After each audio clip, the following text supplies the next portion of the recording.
Bismillahirrahmanirrahim.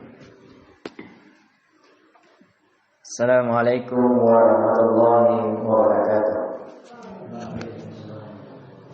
Alhamdulillah, kita kembali memuji dan mengagungkan Allah Subhanahu wa taala yang telah menyibukkan kita di atas ketaatan kepadanya.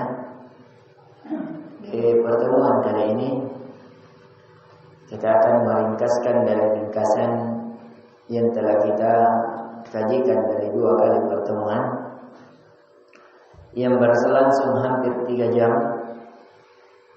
yang kalau kita tidak memahaminya mungkin karena kita masih sangat belia, perlu pendalaman dan perhatian lebih lagi, maka minimal di kajian singkat ini kita pahami. Jadi akan kita ringkaskan dari 15 nama yang telah kita kajikan dengan waktu yang tadinya 3 jam sama dengan 180 menit. Ini dalam waktu 18 menit penilangan insyaallah taala. Inti pelajaran yang telah kita ajarkan dari makna Allah bahwasanya Dia adalah Al-Ma'bud yang diibadahi, yang kembali seluruh nama-nama kepadanya. Segala keagungan, kemuliaan kembali kepada Allah, yang Dia adalah pemilik, penguasa, pengatur segala sesuatu. Itu adalah makna Allah, yang wajib bagi kita beribadah hanya kepadanya, tidak kepada selainnya. Kemudian dari makna Ar-Rahman dan Ar-Rahim, bahwa Allah memiliki sifat penyayang. Penyayangnya Allah ada 2. Ada penyayang Allah secara umum, itulah sifat rahmannya, yang memberikan rezeki, kesehatan, kehidupan kepada seluruh makhluk, baik yang taat kepadanya maupun yang senantiasa bermaksiat. Dan ada kasih sayang Allah secara khusus. Dari itulah sifat rahimnya Allah, yang diperuntukkan hanya untuk orang-orang yang beriman, diperuntukkan hanya untuk wali-wali Allah, dengan diberikan di dalam hatinya ketakwaan, diberikan keimanan, diberikan ilmu, diberikan kelezatan dalam beribadah kepada Allah Azza wa Jalla. Al-Malikul Quddusus Salam. Al-Malik, Allah Maha Raja. Manusia juga raja, tapi Allah adalah rajanya para raja. Dan kerajaan manusia itu hanya bersifat sementara, sedangkan kerajaan Allah bersifat selamanya. Kerajaan manusia terbatas. Mungkin dia raja di suatu negeri, tidak raja di negeri yang lain. Mungkin dia seorang raja pada tahun ini, tahun depan tidak lagi. Atau masa ini, di masa depan tidak lagi. Sebagaimana raja-raja yang telah dibinasakan oleh Allah. Raja Namrud, Fir'aun, dan bala tentaranya. Tapi kerajaan Allah, kerajaan di dunia, alam barzah dan akhirat. Dan Allah merajai segala sesuatu.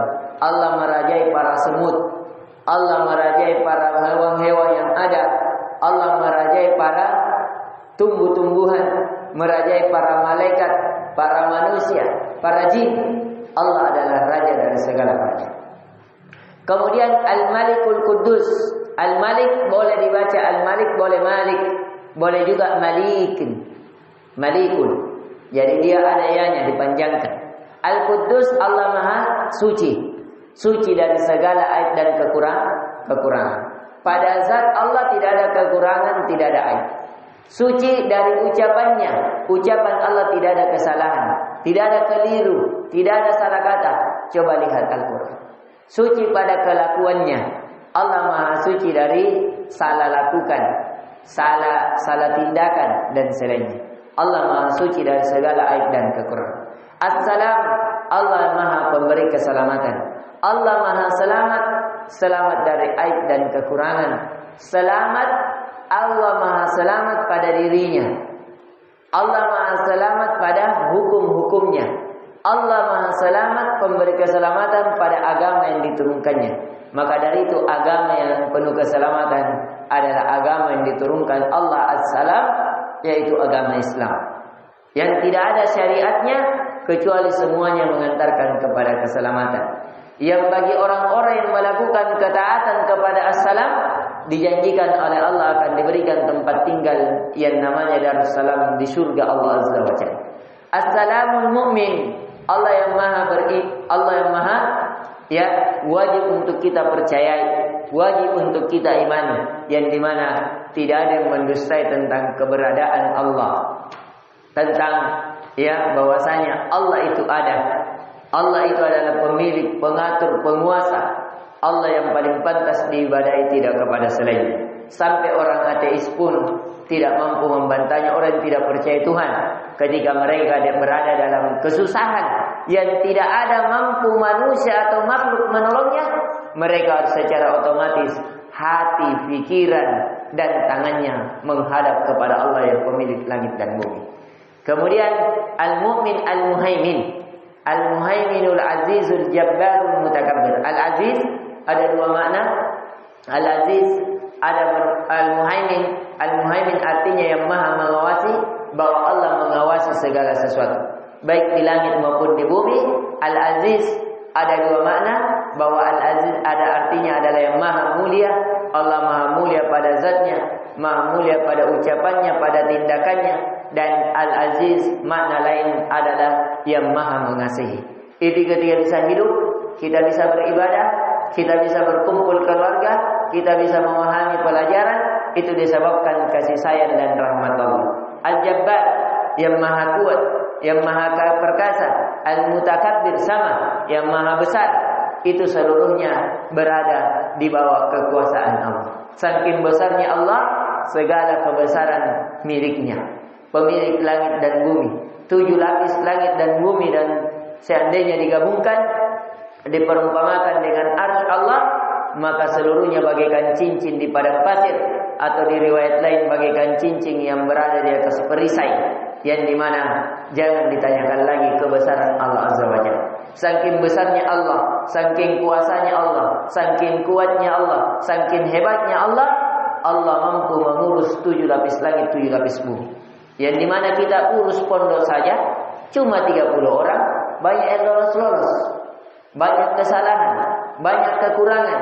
Kita saja seorang bapak mengurus 10 orang anak, tidak semua yang diurus menjadi seperti apa yang diinginkan.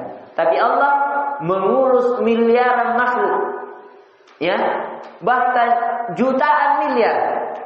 Kalau kita menghitung seluruh makhluk yang ada di laut, seluruh makhluk yang ada di bumi, seluruh makhluk yang ada di langit, tidak ada yang mengetahui jumlahnya kecuali Allah. Tapi semuanya diatur oleh Allah, dikuasai oleh Allah. Wa ma min dabbatin illa 'ala Allahi rizquha. Yang kata Allah, tidak ada satu hewan melata pun di muka bumi kecuali Allah yang menjamin rezeki-rezeki mereka. Ini pelajaran singkat yang kita bisa ajarkan. Ukurannya 8 menit, yang kita ajarkan tadi selama 3 jam. Saya sengaja singkatkan karena faktor umur kalian yang masih belia. Mungkin kalau tadi sambil ngantuk-ngantuk belajar juga tidak terlalu fokus. Kenapa saya buat ringkasan seperti begini? Supaya minimal di taklim singkat ini kalian bisa memahami apa yang telah kita pelajari, atau yang sudah memahami semakin kuat hatinya sebagai bahan merojaah untuk dirinya, supaya lebih yakin bahwa ini betul yang dimaksud tadi. Ini ringkasan. Kalau di pelajaran bahasa Indonesia namanya rangkuman. Ini metode belajar. Kalau mau cara belajar yang baik, yaitu dengan cara kita belajar secara umum, setelah itu kita ringkas, kita ceramahkan, kemudian itu menjadi pedoman dalam kehidupan. Ini yang bisa kita berikan. Subhanakallahumma bihamdik, asyhadu an la ilaha illa anta, astaghfiruka wa atubu ilaik. Assalamualaikum warahmatullahi wabarakatuh.